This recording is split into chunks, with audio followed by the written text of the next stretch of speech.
So welcome to the Makers Conversation. My name is Ollie Forsyth. I'm the host of the Makers podcast.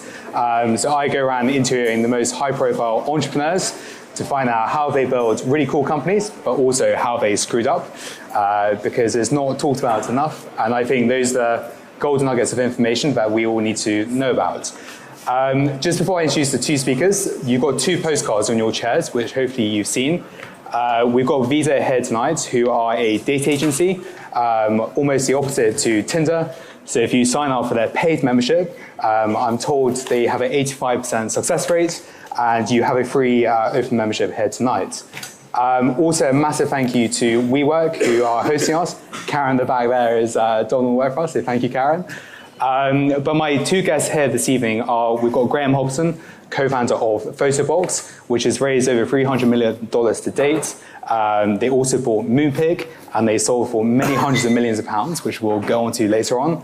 And we've got Simpson, the co-founder of the concierge service, Quintessentially. So thank you both very much for coming this evening.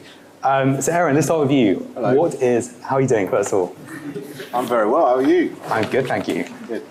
So I always ask my guests in the morning, what do you have for breakfast, first thing? Oh, God. Granola. Is that all? Yeah.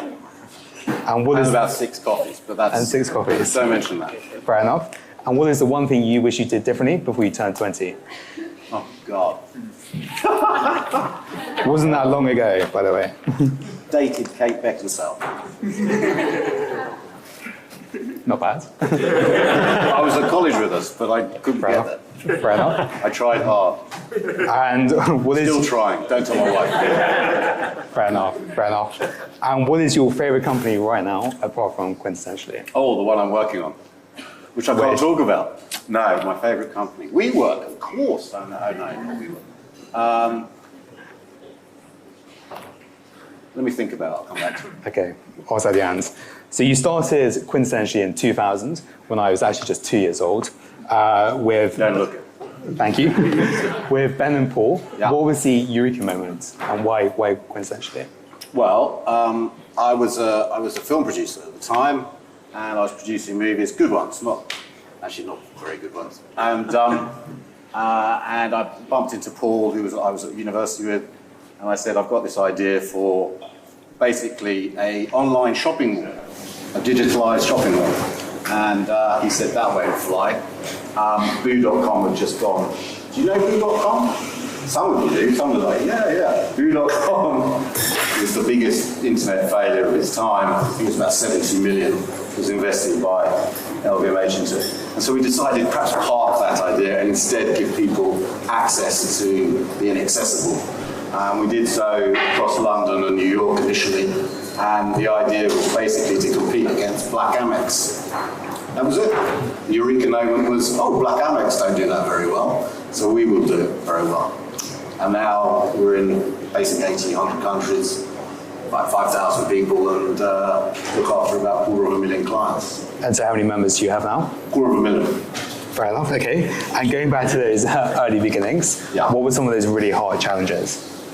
Right at the start, how do you sell a concept that no one really gets in terms of access? London is a very complicated city, and even in those days it wasn't as digitalized as it is now.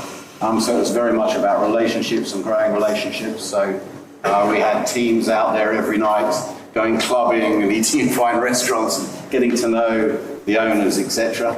And the business was very organic. I mean, you couldn't just email 1 million people or put posts on Instagram. None of that stuff existed.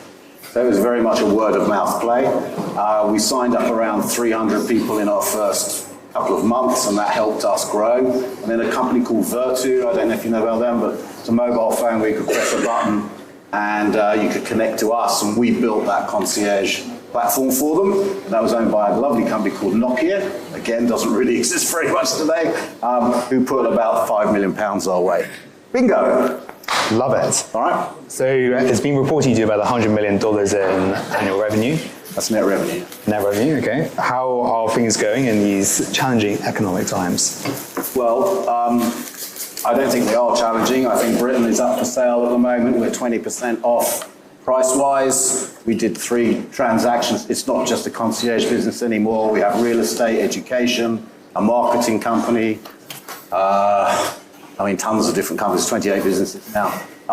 And we did 3 of the largest real estate transactions, all north of 60 million this year in London. And we're pretty immune to recession. In recession, our clients tend to galvanize their funds and buy things. So even in tough times, dealing with rich people is very easy. You talk about rich people, it's all the people's business. But how do you work with difficult people, I guess? Difficult people, like you, Ollie. Well, we obviously have lots of difficult people, but we tend to not keep them. We get rid of them. Remember, we're a private club, so we have membership. Our membership fees are between £10,000 and £20,000 a year, and we can decide if that person stays or goes. We're at that capacity now. We only take 5,000 people in each city around the world. And so it's a pretty interesting discussion when you talk to, say, a head of a bank who's screaming and shouting at someone who's trying to help them, tell them to go away quietly. So yeah, that's what we do. I remember when we met in January, you talked a lot about building networks. You're very well connected. What are your tips to founders of building a great network, and how have you built your network? Well, you have to be a good person, I think, for starters. I mean, you can't just go out and network. I don't believe in that. I believe that people come to you. There's a great saying that a lot of people who are very famous or royalty, etc., always like the people at the back of the room, not the people at the front. So if you're very pushy and forward, I don't think that. I think you have to engage with people on a human level, do a little bit of research, but don't overkill it. You don't find out what their pet hamster's called and stuff like that. But, for me, it's a natural process. And put yourself in the environment that you need to achieve what you want to achieve, but without, also do other things, not just that, all right? Not just your sole target, because people smell it and it doesn't work, I don't think. But you're in the best city on earth. Trust me, I've lived in Hong Kong, I've lived in LA, I've been very fortunate, lived in New York. This is the best city on earth, by far, by far. So abuse it in a beautiful way. Why is London? Oh, come on. London and the whole ethos of London business, shake the guy's hand, it's done. People aren't in your face, they're respectful, there's still an integrity in business. It's central financial district on earth. New York may argue with that, but ultimately, the only thing we're probably not as good at in certain cities, like for instance LA, networking is off the charts.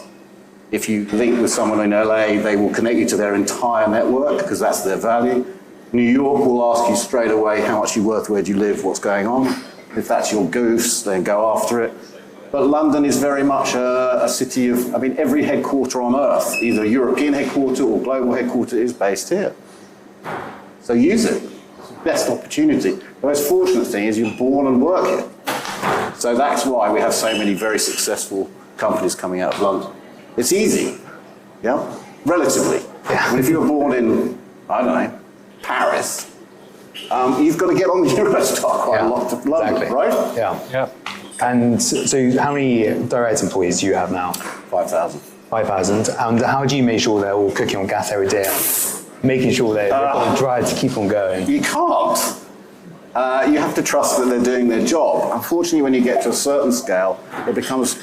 We're not a corporate because we're quite entrepreneurial, so you could come as an employee to me and say, I've got a great idea, and we'll try it. We'll try it out. But it is very difficult at that size to keep everybody cooking on gas. But you know the good ones, and you promote the good ones. I remember back again when we met in January, back in the early days, you had a payroll of about 50 grand, you had 8 grand in the bank. Just go back to some of those. 2001. 2001. Yeah. Let's go back to some of those really early challenges. Yeah. How did you get through those difficult times and pick yourself up next day and keep going? Yeah, so we were employing about 150 people at that point. Maybe. And we had a shortfall of around 50,000 on the payroll, and we were expecting a big chunk of change to come in from a corporate, and you could either factor it which costs a lot of money, or you ring a shareholder and go, do you mind bridging this? Which he did, and it cost me a lot of equity. And that was it. That was the deal. And what are some of the other challenges you face? Growth is a tough one. It's a good one, but it's a tough one. I'm not telling you anything you don't know, but growth is a challenge. Getting the right talent is a challenge, right? How do you know who the person is sitting opposite you? They can sell sand to the Arabs, but they don't know where the camels are. You know what I mean? It's like it's difficult to know if that person is a good person. You've just got a gut feeling, and I think a lot of my business, unfortunately, I've got quite a big gut, so it sort of works for me, is that it's a gut feel, and listen to that gut feel. I think if you connect with that person, and a lot of people suppress their gut feelings, they try and analyze things, they try and achieve things through, ignoring that. I think if you get that gut feeling and you really work with it, it'll prove you good in the end, if you're an entrepreneur. If not, don't do it. You mentioned again, it's a people's business, and I'm sure you've had some Fruity Loopy requests in the past 18 years. What is the one weirdest request you've had, apart from... Well, we have the Queen ring up and say, can you get rid of this guy? What? Sorry? Paris Hilton's pink jet? Paris Hilton's pink tour. Tour, yes. Yeah, so she had a pink private jet and went on a pink tour around the world, so we had to get this jet, paint it, take the interior out, all pink, but it was for a big launch, I think Victoria's Secrets or something, around the world she flew. So yeah, that was one of them. But we do daft things and great things. We've got a big foundation, we raise about 15 million a year for charities around the world.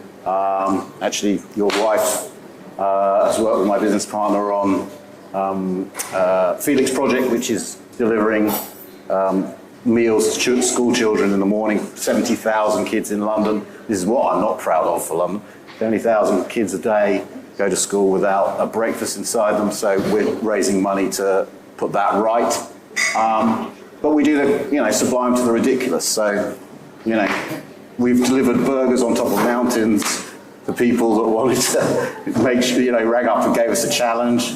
We've got submarines circling some of the biggest super yachts in the world to check no one's going to nuke them. I mean, daft things. I'm going to write a book. Yeah. How do you deliver a burger on top of a mountain? Fast. No, we got it. It was in the Moroccan hills in the Atlas Mountains, and we had to get a burger, this particular burger, to him on the top of the hill. So. I think I read, was it £25,000? It was 25 grand. The helicopter. Must have been a good burger. It was a great burger. But looking inside the company, you had a new CEO last year, Anastasia. Why was it the right time to replace the CEO? I'm too old for this lark.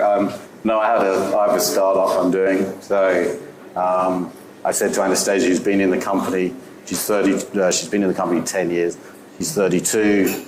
She's a female millennial and knows the market much better than we do. She's digitalizing the whole product and service across all our strands and our threads. And she's brilliant. She's done a fabulous job. Really fabulous job. Don't tell her that. She's up for a pay review at the moment. But she's done an okay job. It's pretty mediocre, to be honest with you. Good. No, she's great. She is great. And what do you think was the greatest skill you learned as a CEO in those 18 years? The best thing is, obviously, and again, I'm teaching you all to suck eggs. The most obvious thing is get yourself great people around you, because if they're good, you're excellent, right? Because they make you look good. Reflective glory. And as I say, follow your gut instinct to find those people.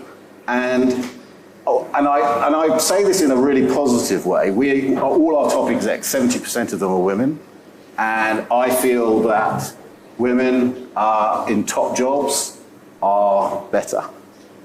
That's controversial, isn't it? Great. But in terms of the route they take, it's probably different nowadays, but the route they take or took was tougher and harder.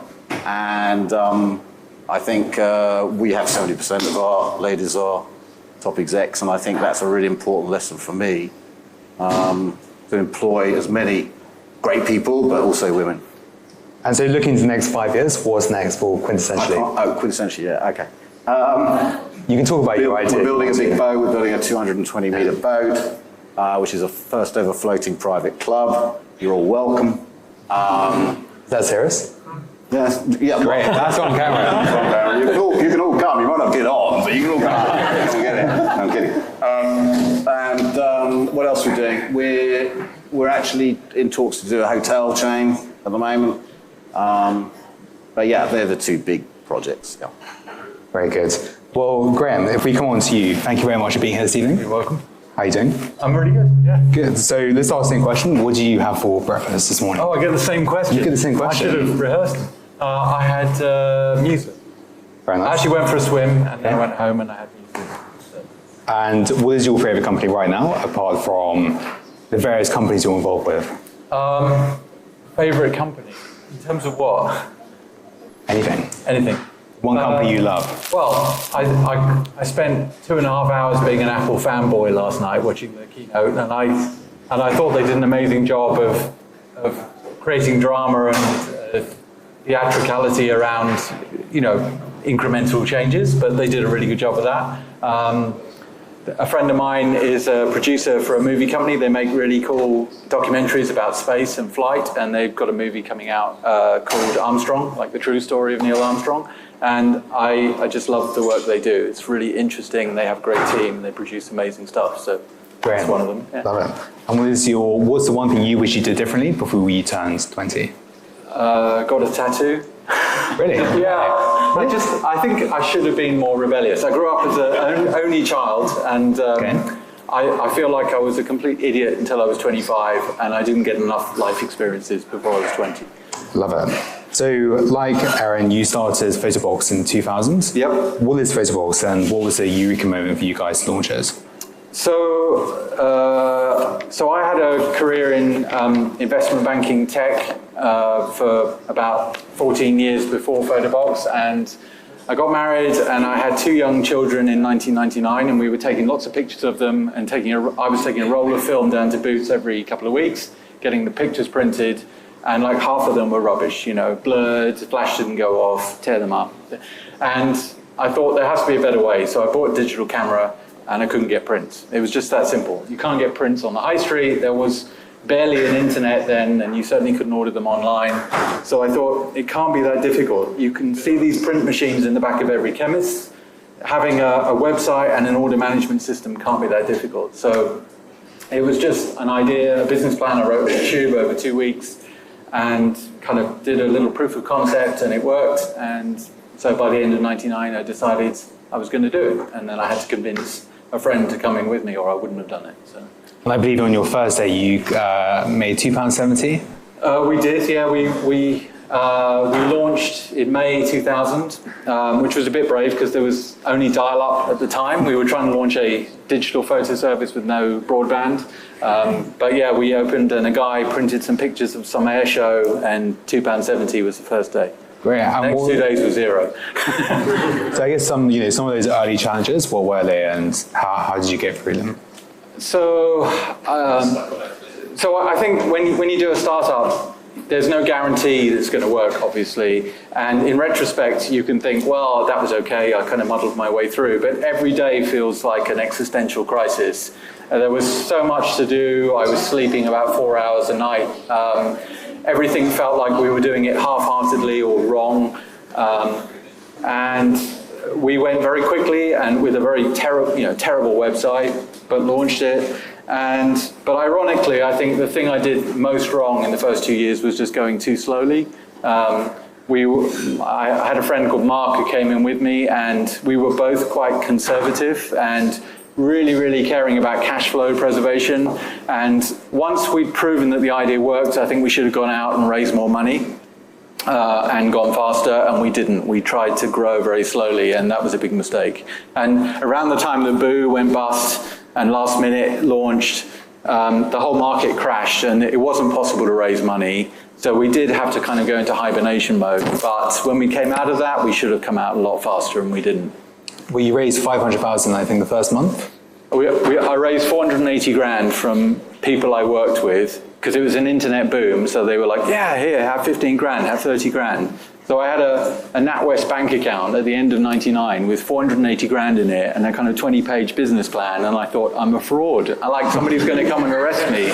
But yeah, we had the money, we had the thin business plan, and I hired 2 guys called Chris, one to build the website, one to build the printing system, and off we went. And it took you another 5 years, I think, to raise your next round? Yeah, I think by 2005, and this is where I really took way too long, I'd burned through all my savings, I'd sold my car, I remember I'd stopped buying posh coffees, like taking the kids for hot chocolate wasn't an option, no holidays, and I said to Mark, we didn't sign up to do a long-term small business, so we've either got to raise money or stop. And so we went out and had a plan A, which was an AIM listing and AIM listing for raising money and go and acquire a small Swiss company to expand into Europe. And that didn't work because they'd never paid any tax, and we only found that out on the first night of due diligence. So the second plan was we phoned up our nearest competitor in France, and we put the 2 companies together and went and raised some VC money, and that happened in 2006. So Photobox has raised $300 million to date. Actually, I've never heard that number. Probably is true, but I have no idea. But for some of your personal fundraising, what were some of those challenges? Of raising money? Yeah, getting the cash in the bank and speaking to people. Well, the first bit's easy. The first bit was easy. Then kind of the next 2 times we tried to raise it, it was much more of a problem. But I think the later stages of the company, getting into like being a pan-European leader, first of all, it's really, really time-consuming to raise money, and all the time you're spending raising money or considering an IPO or private equity deal, you're not running the business. So I think we were in that mode for too long, and it's distracting. And the second thing that we did, in retrospect, wasn't optimal, was we raised money so many times, each time kind of going up in value, it made it really difficult to sell the company. Because it came to the point where, okay, we're now valued at 100 million or 150 or 200 or 300. All the buyers start dropping away, right? You get to the point where only Amazon or Google will buy you, or somebody, large in your space, and those buyers drop away. So I think we made a mistake by potentially raising too often and making it more difficult to achieve an exit. And obviously that whole photo world has changed so much in the last 18 years. Yeah. How have you learned, when you were back at the company, how do you learn to adapt to those technology changes? So you're right, the whole photo space, I mean, when I started, it was Fuji, Agfa, Kodak, right? And now there is no global brand leader for photos at all. I still think that if you put us and Shutterfly together, it would make a really cool global brand. But I think the only thing I could say is, being at the company for 17 years, we were in a constant state of change, and we were like embracing change. And when I hired people, I would talk to them in the interview about, what are you going to do in a year's time when the job I'm talking to you about now doesn't exist, and I'm asking you to do 5 times as many things or in a completely different space. And if there was evidence that those were really adaptive people that could cope with that kind of change, that was great. And if they just wanted to do one job, they weren't going to cope. So we were constantly evolving in the company. And you say constantly evolving. You bought Moonpay.com back in 2011? We did. For 120 million pounds? We did. How did that come about? So in 2010, we had a very credible offer to buy the company, our company, and from an overseas company, and it all looked like it was going through. It got to the point where they were sorting out our personal contracts and everything, and I'm like, well, hey, 10 years, quite a long time, but it's a good exit. And it didn't happen. They got distracted by something on the other side. And we came out of that saying, why did it fail? And we realized that the only way to sell your company is to have an auction. You have to have more than one buyer to successfully sell your company.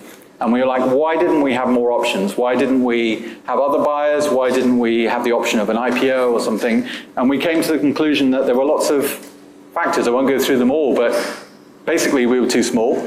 Even then we were turning over, I don't know, tens of millions, 70 million maybe, but we were too small to do an IPO, too small to attract really big buyers.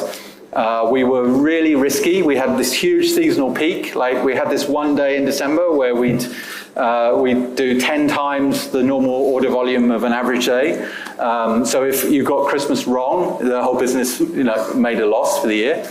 So, and there were things like this, and we were like, okay, how are we going to add more revenue, more profit, deseasonalize, have a slightly different product range that appeals to a different audience? And the answer was Moonpig. And yes, we paid a huge amount of money for it. And there was a reason why that number was inflated and actually could have come down if we'd waited a few months. But I never regretted it. It was a transformational deal for us. And it made us into a much more well-rounded pan-European company. And what do you think are some of the lessons you've learned around being a founder for 17 years at Photobox? Well, I don't know, so many. I mean, I wasn't a leader when I started. I'd never managed anybody else, so I had to learn how to be a manager and how to make really tough decisions, how to delegate, which was nearly impossible for me. And I still look back, and the reason I got so stressed was I tried to do almost everything myself. I had a complete burnout in 2008 when my 9-month website rebuild project took 2 years. So lots of lessons, and I think personally kind of de-stressing, looking at the big picture, looking after yourself, that was my big personal thing.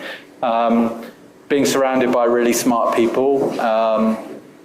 And then also there were so many crises, like massive, huge problem crises, code reds, and times when we thought the business would fail. Even in the later years, that overcoming those was a huge learning lesson, but everyone was unique. It's not like I could prevent them happening, but you kind of get to the mindset where you can cope with them better when they do happen.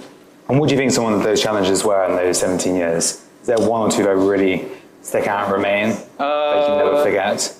So I remember, so I talked about how important Christmas is. I remember 5th of December, actually whether it was 2013 or 2014, but we had a huge factory in Paris and we had one in Park Royal in London. And I was at a school event and I got a buzz on my phone that the factory had gone offline in London. And this happened, so you think, well, it'll come back on in an hour. It's probably a comms link issue. And then 2 hours later, 3 hours later, hadn't come back on. To cut a long story short, the thieves had gone into Park Royal and pretended to be BT people, and they'd spooled up copper out of the streets and cut through all the cables. They cut through our primary fiber link and our backup fiber link, which went through the same hole. And BT said, well, we'll get you up and running in 4 days. And we said, in 4 days, we'll be dead, right? It's the 5th of December. We've got, 100,000 orders going through the company a day. Everything is bespoke, manufactured for a person. So we worked through the night. We tried to order satellite trucks. We ended up with motorbikes and hard disks going over London. We went out in the end and bribed BT guys to come and fix the cable, which worked. And we were back up and running in 36 hours. But that same week, we had a fire in our French factory, and we had our website go offline because a submarine dragged its anchor through a cable in the North Sea. Oh, and we had an asbestos breakout in our Paddington office, and we had to move to a Regis in the same week. So how was that Christmas for you? Not a good one? Well, about a month earlier, I'd done this risk assessment for our auditors, all the things that could go wrong, and 50% of them went wrong that week. Well, anyway, we sold the company a couple of years ago for several hundred millions of pounds. Yep. What was that whole process? Very long process that started in 2010, so it wasn't quick, and I think I can now look back and understand why it took so long. It was private equity. We sold to a private equity company. It's not actually kind of like selling your business completely. I'm still an investor and I'm still very connected to it. It's about finding new investors. And our VCs had been in for 10 years at that stage, so they wanted out. So we brought in new investors and some debt and topped up the company so it could go out and do more acquisitions. And they brought in new fresh blood. 40% of the management team changed. And I stayed on for another year to kind of keep a bit of corporate history going. But it was strangely numbing. It wasn't. I remember going home the night when they told me it had completed, and I think because for 6 years previous to that it never happened, I wasn't quite sure what to expect. But I just remember walking over Millennium Bridge thinking, that was funny, you know. And it wasn't a big life-changing event. It didn't feel like it. Yeah, just another day and go back to work the next day. So, what did you sell for? It's an undisclosed number. Well, it's been I don't actually know what it was because there's always lots of adjustments that go on when these things. And we had a rough this really. Idea. It was more than 300 million, but I can't remember where in the range it was after that. And when it completed, did you just go home that evening, have a cup of tea? Yeah, remember, I'm not 100% owner of the company. I was down to tiny percentages at that stage. And people say to me, oh, you know, what did you spend the money on? And I'm like, well, I don't really... and they say, what car do you drive? And I say, well, I have an 11-year-old Renault Scenic. And they're like, okay. So, no, but it was nice. It was a nice event to happen, but more than that, it was a great learning experience. And some of the cool things are I get to talk to lots of startups now and some social impact companies. And a lot of the times I don't know the answer to their problem, but sometimes I do. And it's really nice to go in and say, have you tried doing this? Or I can connect you with somebody that does this. And that's a nice thing to do. And so having run Photobox for almost 18 years, what are you up to in today's world? So I had 6 months off and then got a bit bored and started doing some consulting for startups. And that was good fun, but I realized I didn't want to work with any of the 6 startups that I was advising. They were just a little bit too early stage. And I think you figure out when you're thrown into a new environment what you're good at, what you're not. And I need a team around me to be effective. So if I go into a company that's only got 4 people, I'm not going to be good operationally. But I found a company that came to me in doing supply chain tech, 35 technologists, kind of like driving with the brakes on. Really cool product, but not growing as fast as they should be. And so I thought, well, that's an interesting problem to solve for the next 2-3 years. So that's where I am, a company called Photobox. Building supply chain technology. If I come back to Aaron, what's been quite interesting, you both had co-founders in your company. What difference does it make having a co-founder along the journey? I'm not doing it again.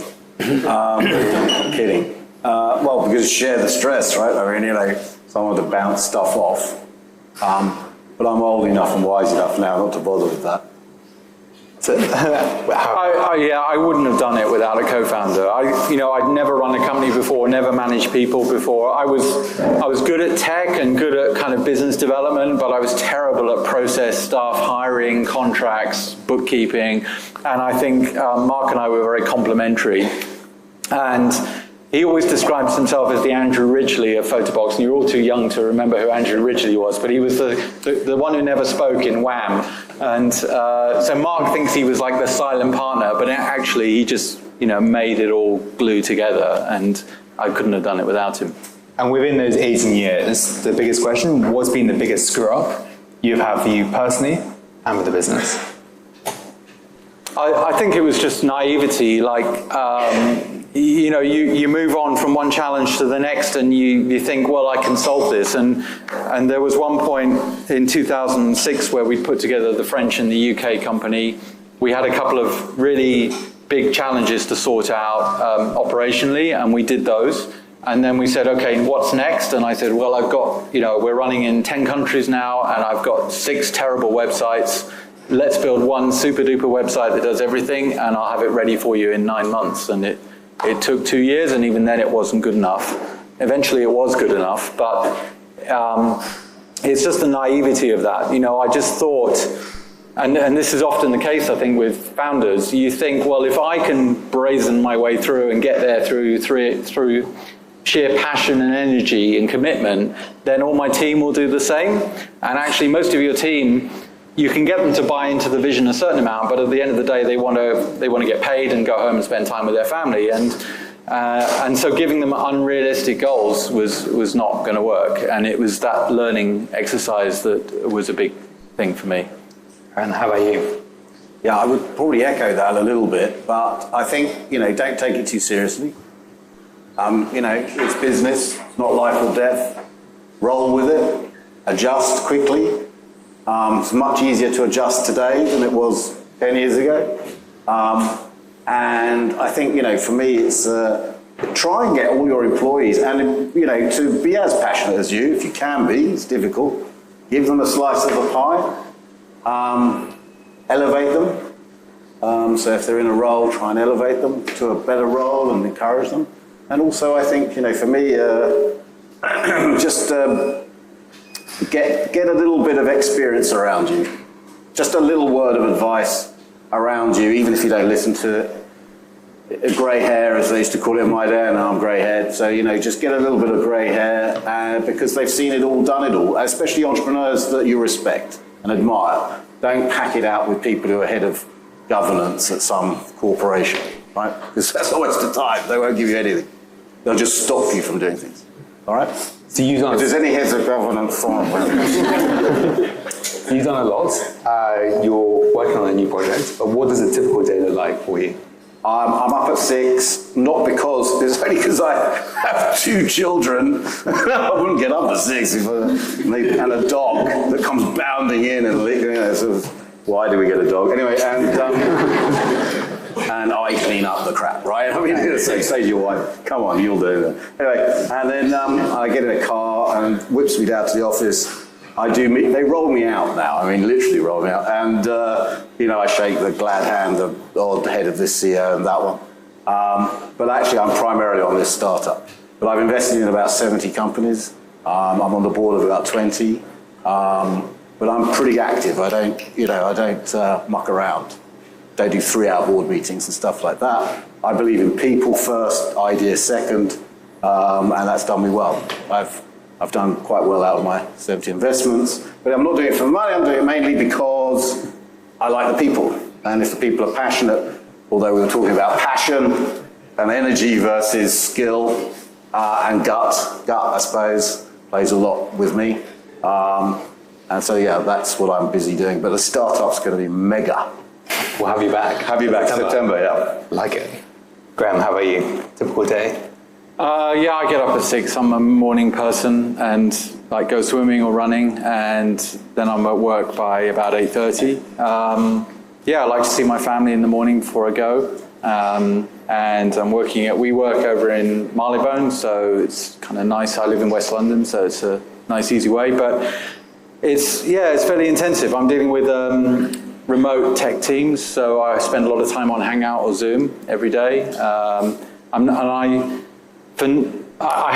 was used to having a technology team in Paris for 9 years, so I used to be on Eurostar every week for 9 years, and I got kind of used to the rhythm of that, but I have now a team in Poland, so it's a bit more difficult to get there, so I go there about once a month, but spend a lot of time talking to them, and a couple of times a week there's some crisis that flares up, and it's getting into your code red mode and dealing with that. And the rest of the time just kind of nudging the concrete blocks forward of the big projects and trying to get them going.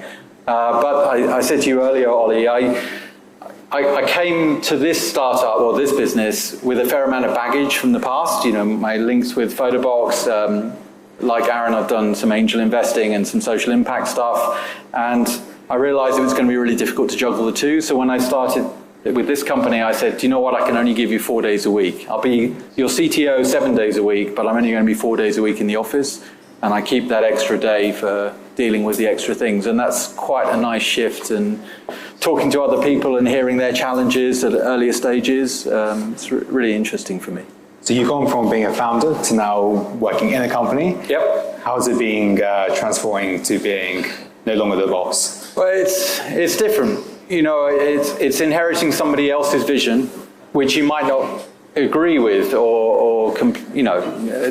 my CEO now is a very driven guy, but I don't agree with him on everything, and I can see how driving with the brakes on has happened. But it's interesting. He's a very passionate guy, so I'll argue, well, we shouldn't be doing it this way, and he'll argue we should. But I still think that I'm coming with a kind of box of tricks of things I've done in the past, and even if I can't fix everything, which is unrealistic. I can get the company into a better state each quarter than it was at the start of the quarter. And that's the point, I guess, to get through 2 or 3 years where you've improved it enough that you've unlocked the growth potential or the attractiveness of that business. And it's an interesting antidote to imposter syndrome, right? Because you think, well, maybe I've been really lucky. Maybe I've had a process of natural selection where I got to the end, but can I do it a second time? And now I'm thinking maybe it's not so easy to kind of have the home run, but to make a big difference to a company, that will be good enough. You're both angel investors, so what are you looking for in entrepreneurs when you go and back them? And where do you start off? I can't describe it. I mean, it's a gut feeling. I mean, I can't. You look them in the eye, and I've had good success. You said that you. I've had less. So I think it's looking for that element of. I don't know. It's so difficult to describe. It's just what you sense. You know what I mean? It's like a connection you have, and if you follow that connection, hopefully it delivers. Especially because what you don't want to be doing is investing in people that then, just completely disappear with the money or go on a different tangent like we did. You know what I mean? So it's really difficult to describe. I wish I could, but it just is a thing. So tell about some of the companies you invested in. One or two.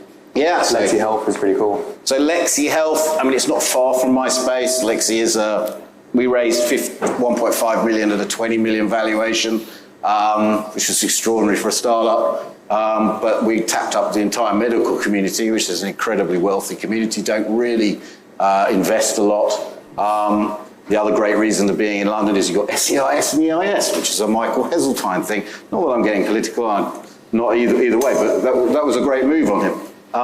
And that gives you a great discount worldwide. That is one of the best things on earth. Everybody, one of my German investors go, "You've got this," and we don't have it. Where was I?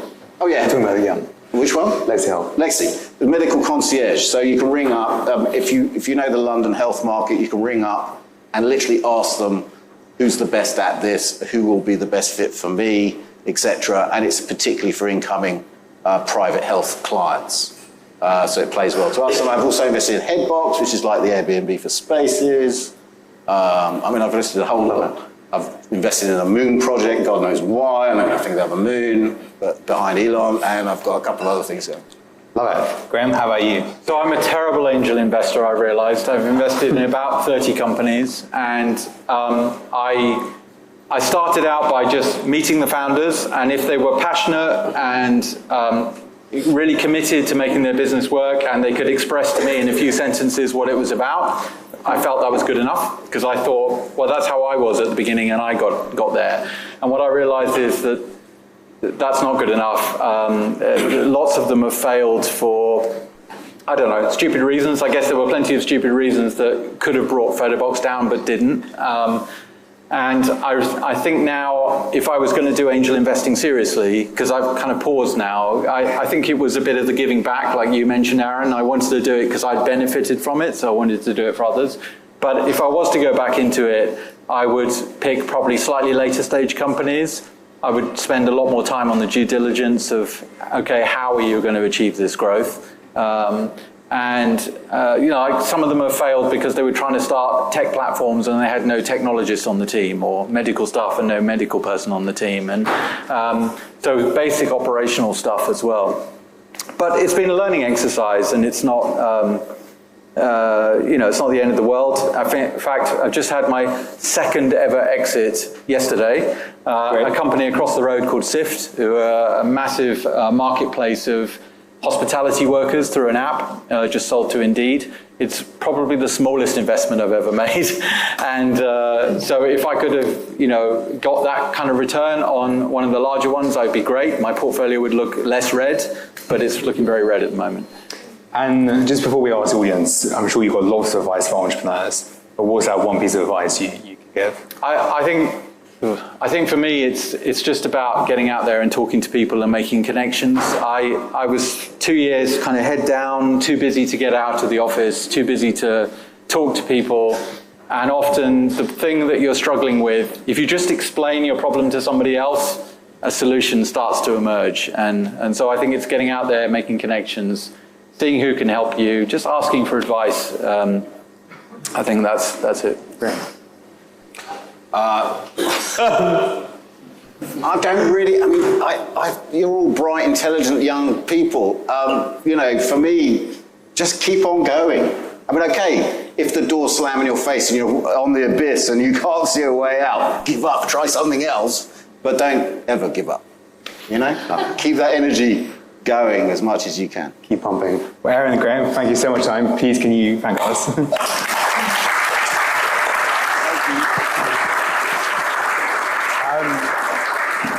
So there is a mic coming around. So this room is very well connected with people. So I suggest if you've got a question, also think about the one entrepreneurial company you're trying to connect with, as I'm sure there's someone in this room who can connect you. So is there anyone who's got a question? At the back?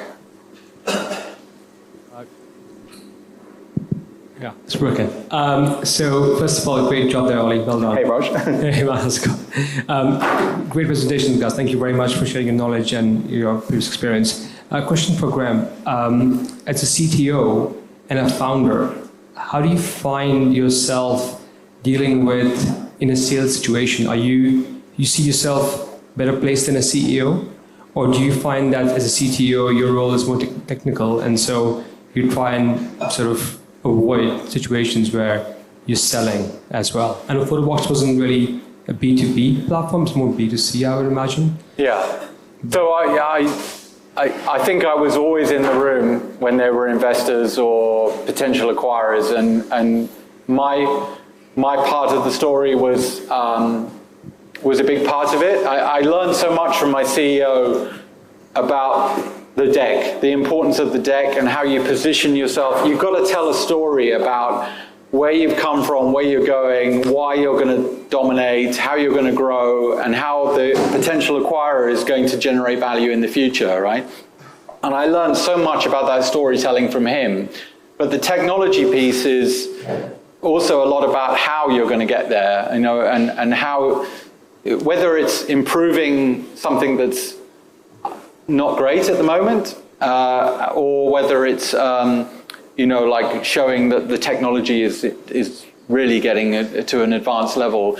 It's a great part of the story, and also when you take investment or you sell, there has to be something that's broken about your company, or there would be no opportunity for the investor, right? So be open about where those weaknesses are and how you're going to use tech, in our case, to fix them. And also I was involved in kind of the biz dev and selling to ISPs and things like that. So I do like the sales piece as well. I think there's one question just here. Yeah, sorry, it's okay. Thank you.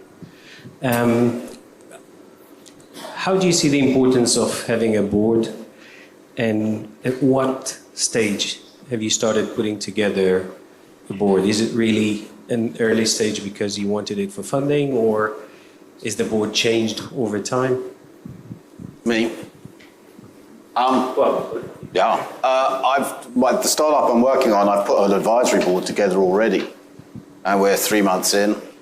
And it's probably because I know them very well. It's not because they've invested.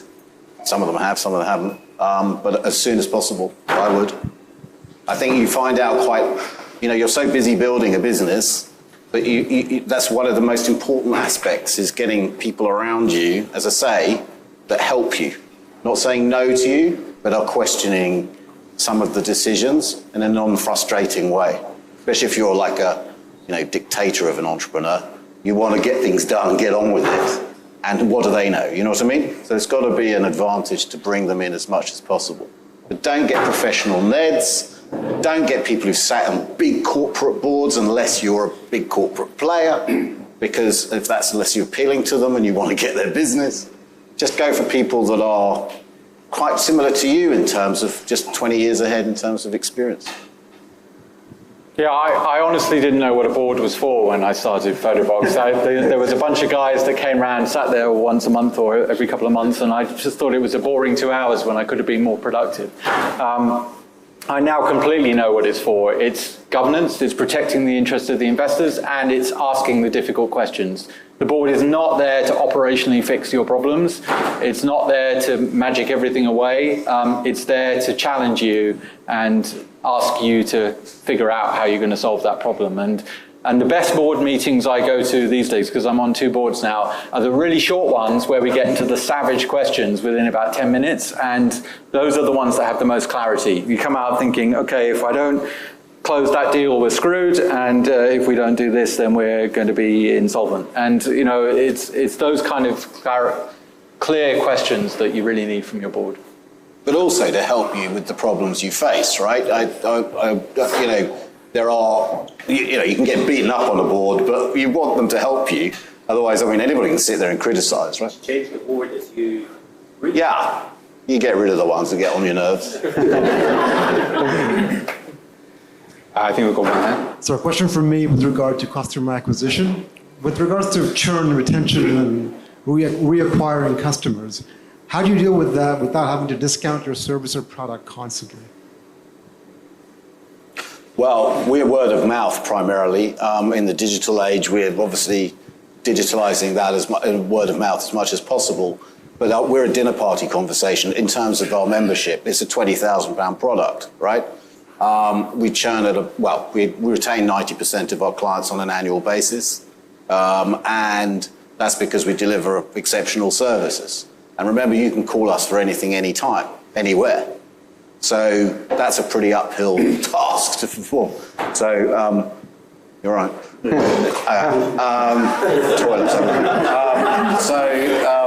So it's you know, we're very specific though, and dealing with high nets and ultra high net worth individuals. And we obviously gain a lot of clients through corporate partnerships with private banks and private jet companies and private institutions like that. But churn is a big factor in our business. So if you can retain 90, you know you've got a decade's worth of growth. So we were B2C, and churn is an issue. And Photobox got to the point where it became a very heavy discounting brand, which I never agreed with. And it was one of my, I think on my last day, I said, please, you know, stop doing the deep discounts and make shipping free. But they haven't. But there is a rationale for it, which is if you're making like a really complex photo book, spending hours doing it, something needs to make you sit down on a Sunday afternoon and do that. And actually the most effective trigger is 70% off today only. Or something. So the deep discounting is the trigger to make people sit down and do the work. They haven't found anything better than that. And it kind of works. The cohort model is very, very sensible at Photobox. It does work. I've now moved to a B2B SaaS business where it's recurring revenue. It's an absolute dream.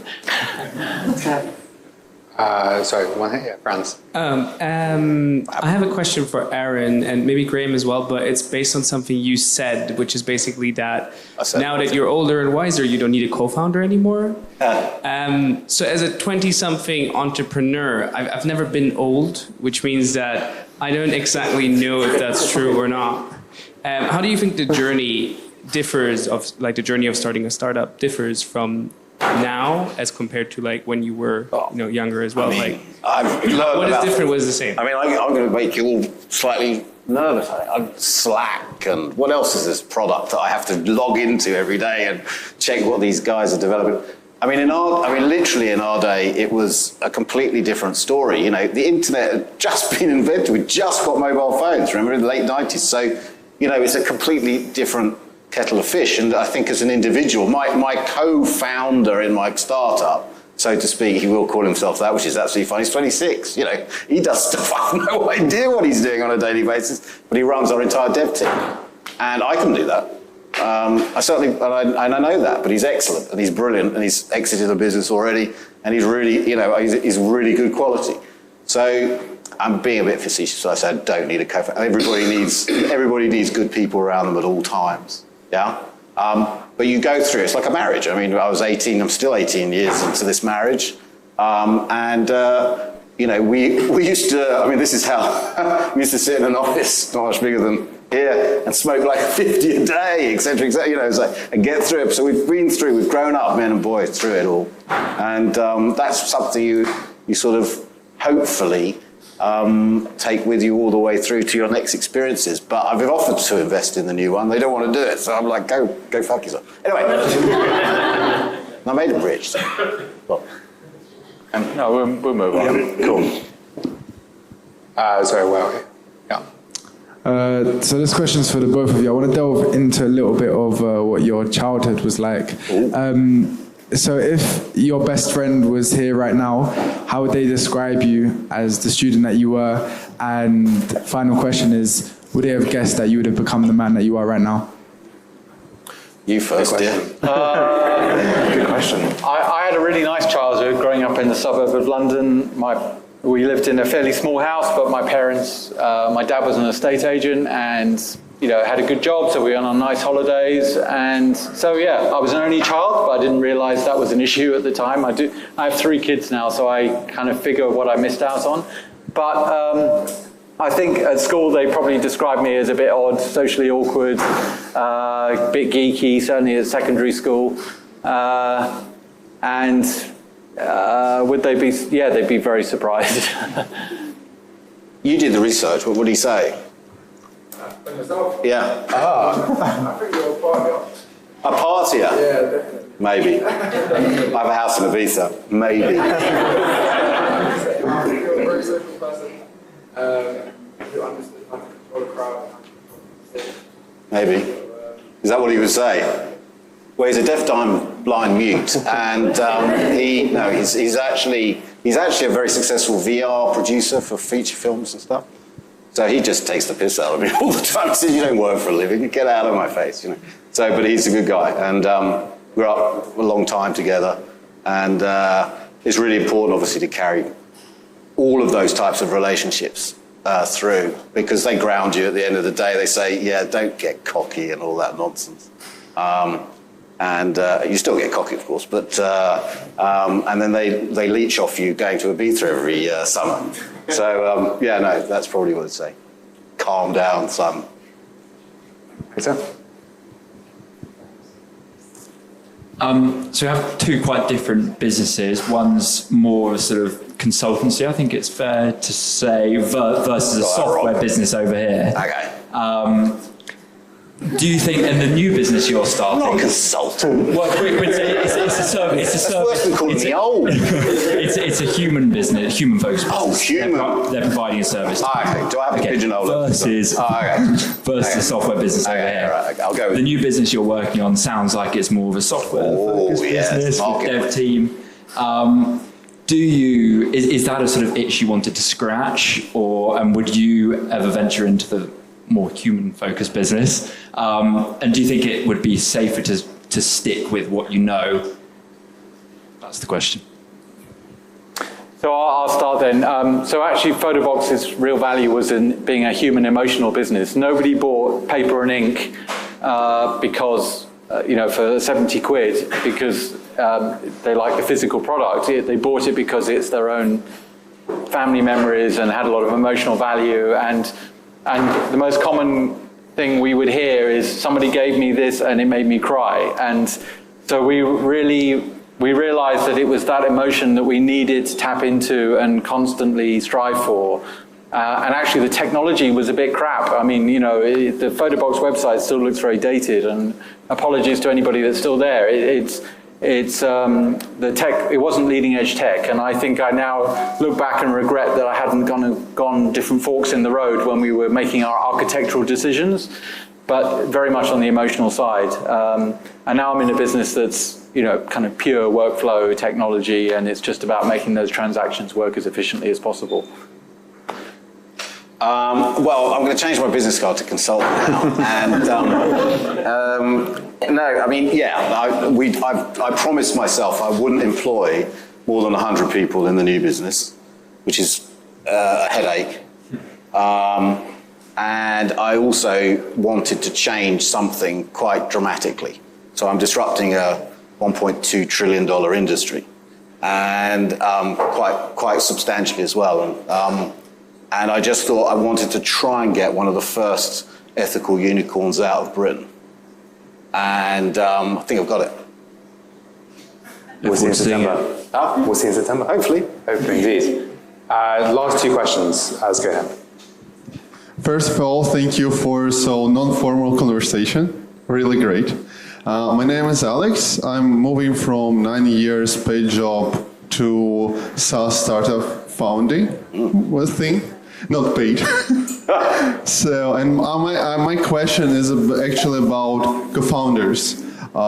Can you tell the story, love story or not so positive story of you going, starting the venture with co-founder, and maybe some things you can advise on finding the co-founder, or maybe deciding if it was the right decision after you have already started.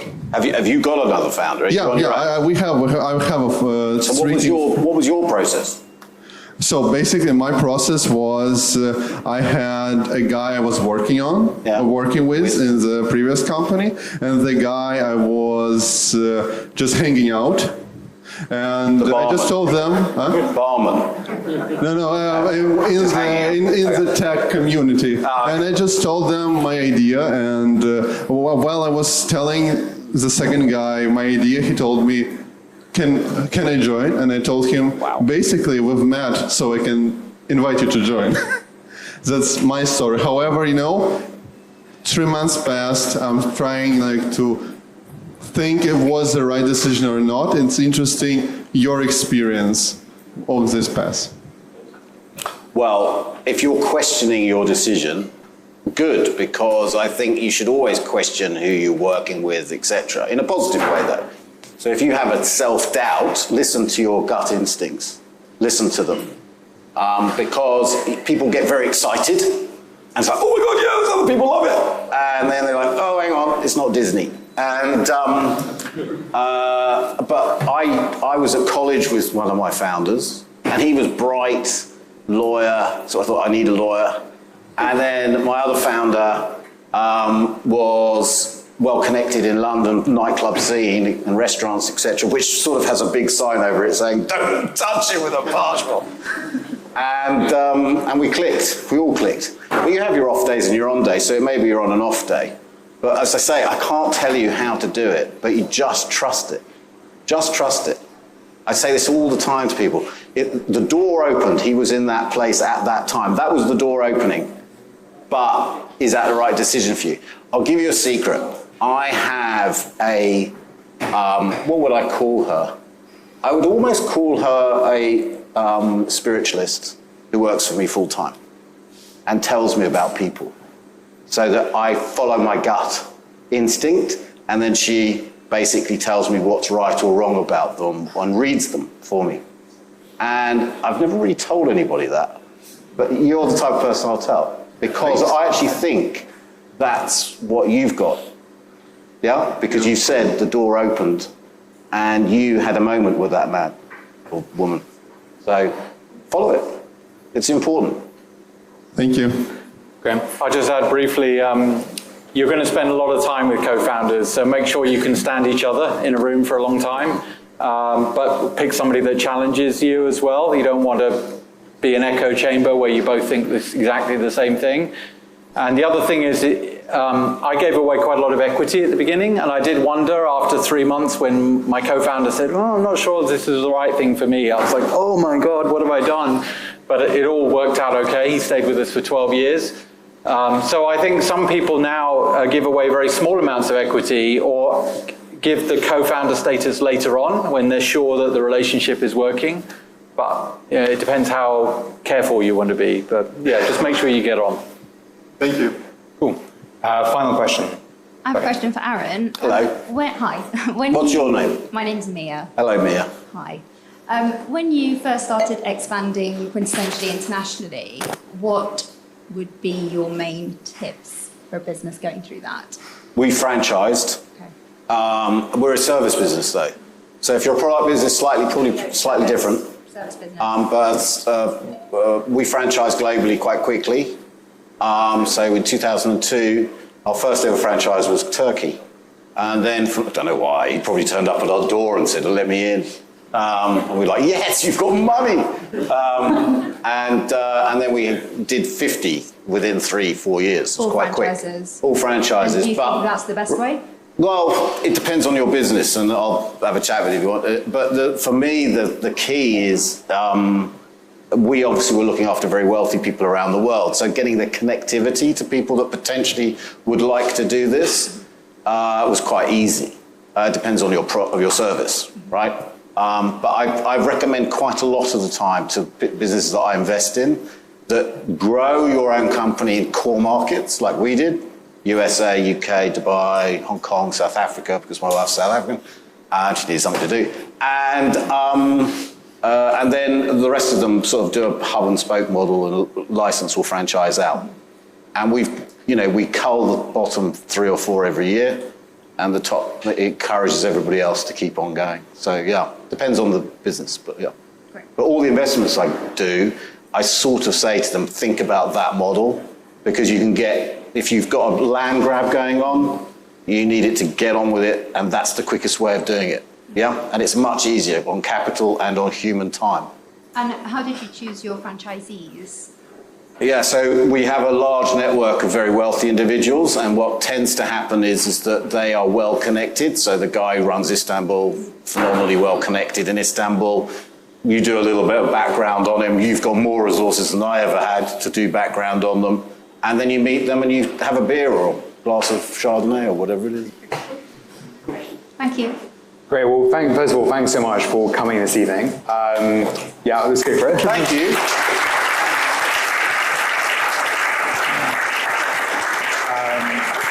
Just before we say thank you to the speakers again, we've got 2 more events coming up. Tomorrow evening, you may have seen some of the messages. It's the Yo Sushi founder, Simon Woodroff. So if you'd like to come along, come and see me afterwards. Do you know Simon? Mm-hmm. Great. I'll ask him tomorrow. And the next event here is on July the 2nd. The speakers are Renee Elliott, founder of Plant Organic. There's Philip Eels, founder of Honest Burger. And also Tony Wheeler, the co-founder of The Lonely Planet, which has sold 120 million books to date. So hopefully see you there. But again, Aaron and Graham, thanks so much. Thank you.